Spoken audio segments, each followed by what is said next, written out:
Hello everyone, so today I wanted to bring you guys a video about how I made this this knife out of a leaf spring for this camping trip that I'm going to be going on pretty soon. As you can see, I forgot to record the part where I isolate the tang from the piece of stock that I have here. However, I will be able to bring you guys the rest of the footage from where I trimmed down the tang a little bit and just made it exactly to the proportions that I needed. I actually ended up melting the tip off of the tang, which necessitated me drawing the tang out a little bit more, so it took a bit longer than I was wanting. But here I've got my swage tool there for isolating the tang. Basically it's just two pieces of square steel and then a spring-like device coming off the back and then into my hardy hole. And that is essentially just to get clean edges on the tang before I go to grinding and filing, so that it kind of makes that process go a lot quicker. You know what they say, 10 minutes at the forge saves an hour at the grinder, so that's kind of what I was aiming for with this when I made this swage. And yeah, so a majority of this video is going to be sped up because when I started editing I actually had an hour and 40 minutes of material, which is fine and all, but I figured you guys didn't want to sit through that long of a video, so I decided that speeding up the footage instead of just cutting a majority of it out was the best option for that. So yeah, right now is one of those times where I melted off the tang, the tip of the tang, so the next heat is where I will be drawing that tang out again. So yeah. So you can see here that melted tip, which means that I'm going to have to take it over to the horn here and draw it out some more to get the length. I want about a 4.5 inch tang because I want to put a guard and a pommel on this, which means that my tang needs to be a bit longer than I would normally make it. And the construction for this knife is actually going to be a little different than what I'm used to, generally speaking. Usually I would put a pin near the transition between the tang and the blade, and then I would put that pin through the handle as well. However, this time I decided instead to rivet the bottom of the tang through the pommel, so that it kind of, the whole tang itself acts as a rivet. And you can see here how I've started to speed up the video footage for you guys. So obviously the fact that I'm using a leaf spring for the knife blade means that I will be quenching it in oil and not in water, since I can't be entirely certain exactly what kind of steel it is, and oil is just a much safer quenching option than water is, because actually a lot of tool steels and high carbon steels will just crack if you quench them in water. So I'll be using unused motor oil later in the video for quenching the blade. Just thought I'd mention that in case anybody was interested in what I was using. So again, I've got to draw out this tang a little bit more, and I decided to do that on the flat of the anvil because I don't want it to draw out that much material. It might isolate too much of that material away, and then the tang would be weak and not as strong as I need it to be. So just using the flat of the anvil as my drawing surface makes the progress slower, but it also makes it a lot more controlled. And then here I'm just straightening the tang.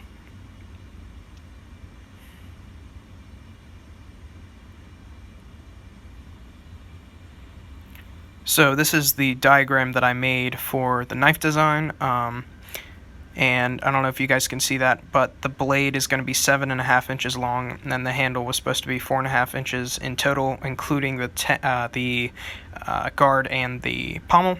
The blade actually ended up being more like 7 inches, but the handle did end up being that 4.5 inches that I was looking for, and that is including the guard and the pommel that I mentioned before. So you just saw me cut off the tip of that steel there, and that's just to get the tip of the knife started. I find it easier to prevent foldovers that way. So here I have to draw out the steel because I cut it to be about 6 inches long. Since, you know, a leaf spring is pretty thick and that's a lot of material for a knife blade, I can afford to kind of cut it short and widen it and lengthen it from there. And here you see me yeah, just doing that drawn out process a little bit more. I bent the tip over just a little bit. I'm going to do more minimal bending this time and a lot of hand filing. So I think from the time I started filing to the time I was finished with the rough filing, I think it amounted to about 8 hours of filing. I did it for about 2 days, and it was a very long and boring process, and basically just reminded me that I don't ever need to do that ever again. So from this point forward, I think I'll be doing a lot more grinding on my belt grinder with a heavy grit belt, or a coarse grit belt instead of that hand filing, because as controlled as it is, I think I can get a similar amount of control from just lightly using the belt grinder, and then save a lot of time that way, and then clean it up with a file maybe, just to get that flat surface. So as you can see, I am going to be doing plunge lines on this knife because I've left that little bit of a spot on the edge of the blade near the transition to the tang, so I will be using the file to do a plunge line. This is actually the first time I have made a plunge line on a knife, so it was a very interesting experience. It was actually a lot harder than I thought, and I did kind of mess up the plunge lines a little bit, but they look pretty nice, especially for a first try. So here I'm just straightening out the knife blade, because again, I did very minimal beveling on this knife for whatever reason. And yeah, I think I kind of just decided I wanted to grind it a little more and get a little bit more of control over how thick the material is and how centered the blade was, the edge of the blade was. So yeah.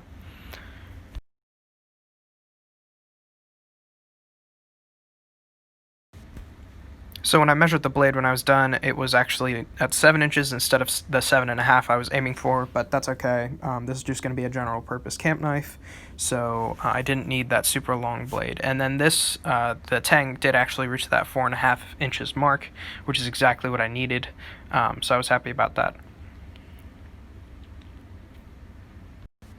So here you see me using the belt grinder just to sort of clean up the profile of the knife before I go on to beveling. And yeah, so I did use the grinder a little bit before I used the files, but the files were the main part of actually getting a lot of that material off the edge so it could actually be sharp on the bevel. So yeah.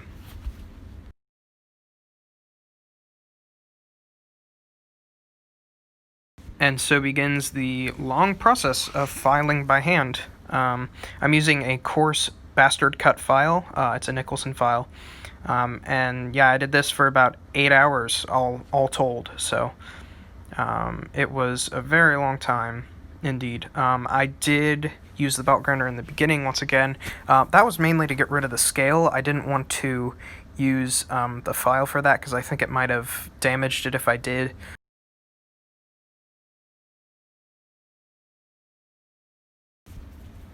So here is the finished bevel from filing. As you can see, that plunge line there is a little bit wonky, and then yeah, I still had to do the whole other side, so that took a while as well. I did not include more filing because it's a lot of the exact same thing, but here I'm using a belt sander that I have just to sort of make sure everything is completely flat, because I can grind the whole surface at once with this sander, so that allows me to get a much flatter bevel and then spine of the knife as well. So yeah. And you can kind of see there that plunge line was a little wonky. You'll be able to see it in a minute better. I get a better shot of the blade. But right now I'm using my belt grinder here with a very fine belt in preparation for heat treating, just because then I'll have to do less grinding once I'm done with the heat treat. I'm not trying to actually establish the edge or anything like that. This is just to kind of make sure that I don't have to grind hardened steel as much. So yeah, and then here I actually show the ground knife. You can kind of see that the fact that that plunge line is kind of at a lower elevation than the rest of the bevel is. I tried my best to fix it, but it didn't quite work.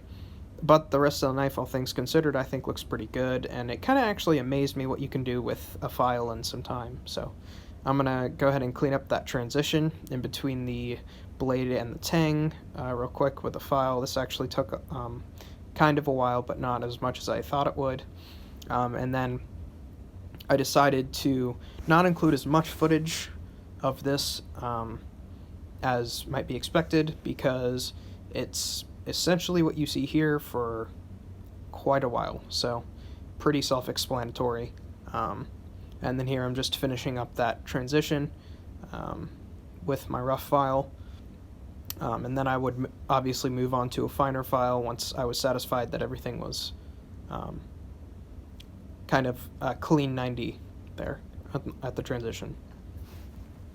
And then I also decided to clean up the sides of the tang because they were a little uneven with the file once again.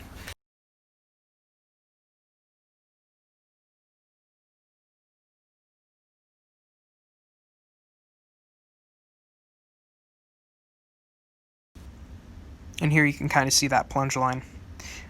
So the tang ended up being almost exactly 4.5 inches, which I was happy about. So this is an old project. I just cut off a piece for the guard to use, and basically my plan was to drill a hole in it and then heat it up and smack the knife into it by hammering on a piece of wood on the tip of the knife. This actually ended up working out really well. To shape the guard, I just ground it because it was already there and I already had my grinder plugged in, so I decided that it was easy enough to just sort of radius that edge there. And then I took it to my belt sander and got it a little bit more of a fine finish on the part that I ground, since I used a heavy disc and it was pretty rough.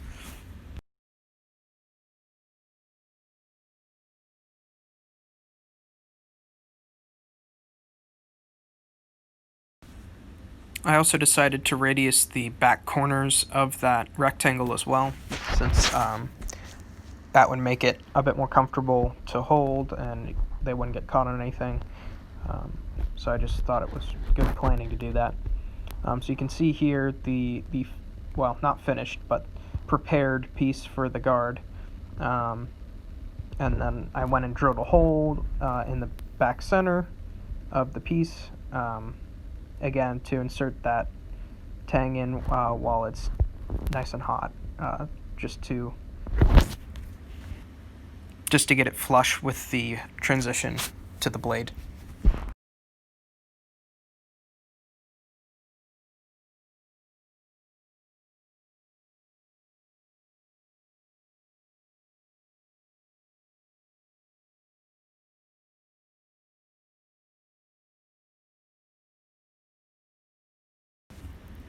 So with the hole drilled, I decided to start the forge back up and put that piece in. Here it's hot, so you can see it's a bit harder to see, but I'm using the Pritchell hole at the very end of my anvil there, and then a piece of wood attached to the tip of the knife there. And then I decided to show just how that guard fit nice and snug against that knife. So I had to cut a piece for the pommel.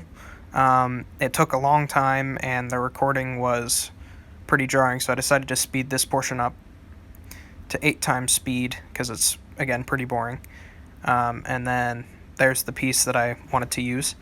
Now, it was getting late, so like this footage here is fine, but a lot of the footage later, it's kind of hard to tell what I'm doing. Basically, what I did was I smashed the circle down into kind of a oval shape. It did turn into a diamond, but I ended up rounding those corners eventually, and then drilling a hole through the center of it and putting the tang through it just like I did for the guard, the same way.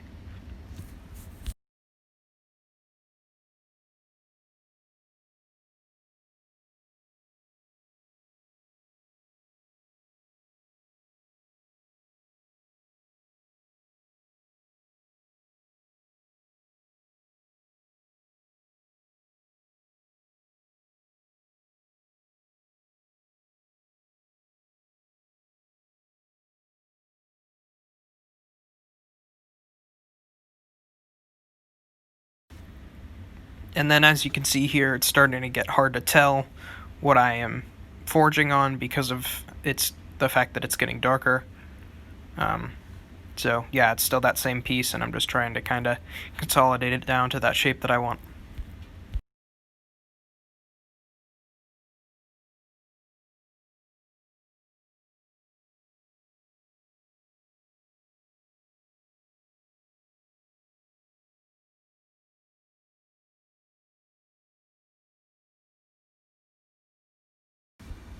Now, unfortunately, I also forgot to record the part where I glued the handle pieces together, but basically it's just two pieces of wood that I chiseled out a little groove in that fit the tang, and then I just glued them together overnight. So I have to drill a hole, as I did here in the center of that piece, and then I'm going to drill a slightly bigger hole in it, just using that as the pilot hole, and then I will be using the same process to fit that to the bottom of the tang as I did for the guard.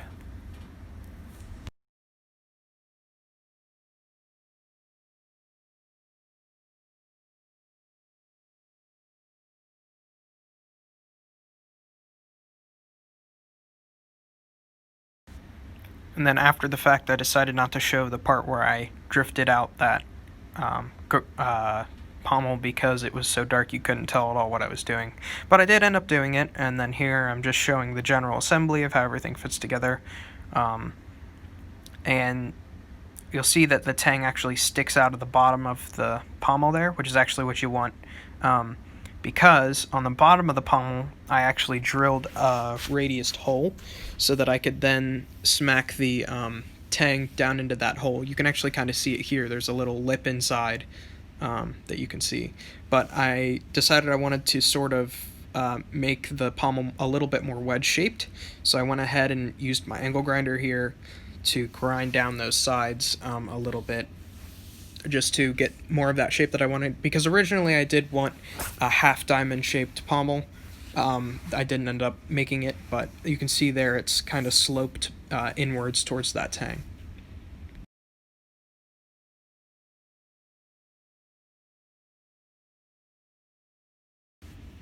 And then here I used the draw knife and the farrier's rasp, which I'm using right now, to kind of shape the handle. And do some rough shaping with that. I'm also using a file, but I eventually gave up on that just because it wasn't very effective.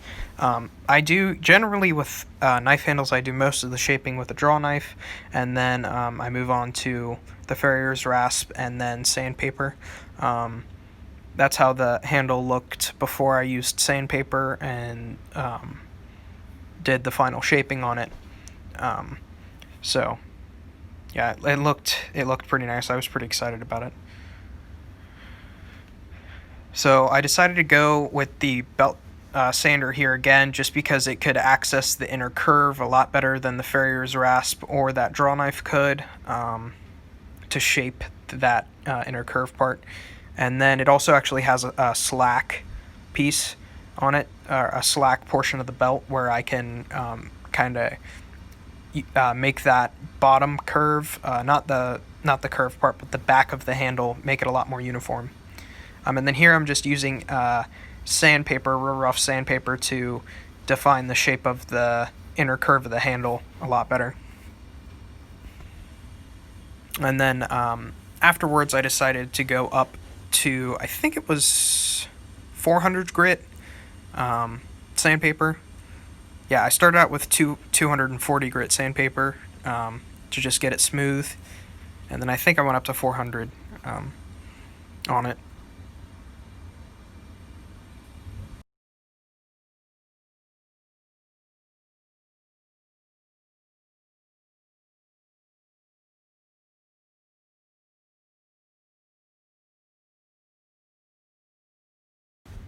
Yes, so here I'm using 400 grit sandpaper to just smooth out, again, the rest of that handle.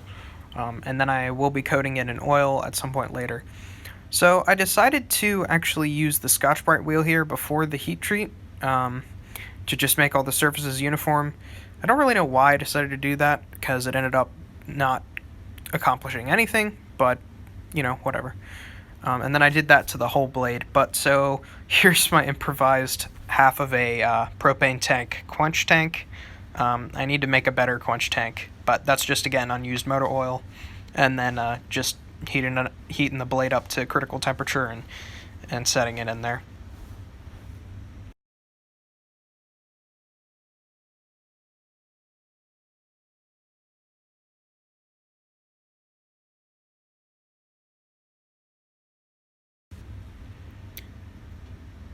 And I just wanted to check to make sure it was straight, so I pulled it out of the oil, and it was actually very straight.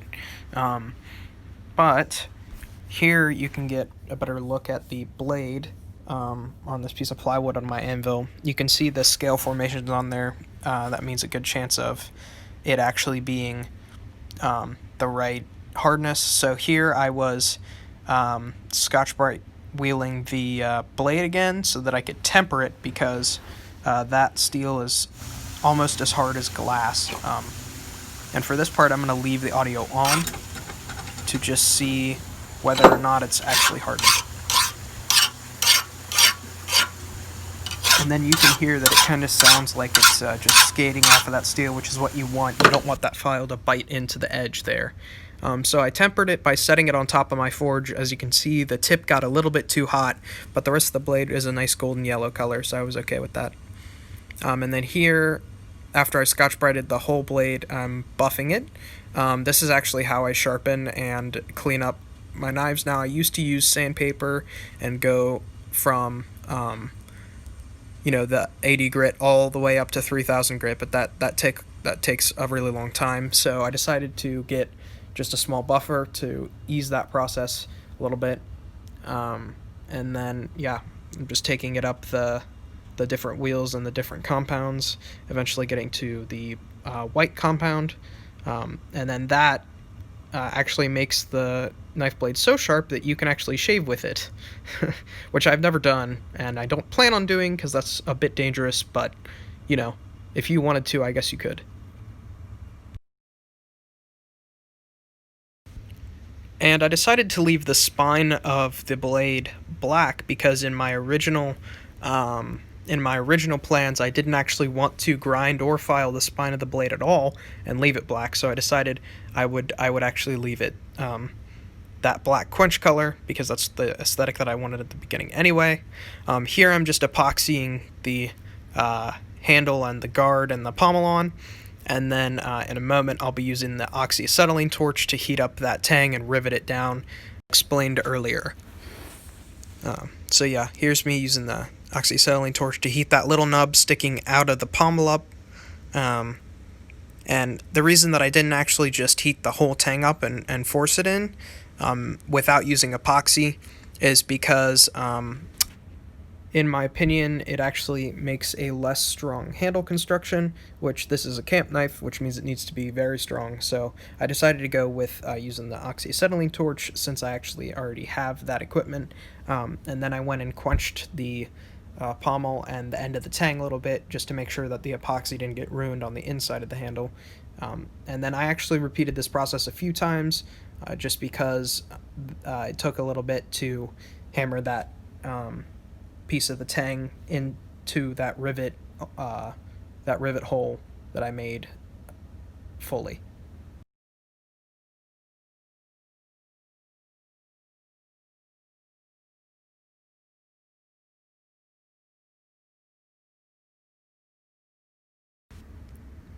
And then here, finally, after 3 full days of work, is the finished knife.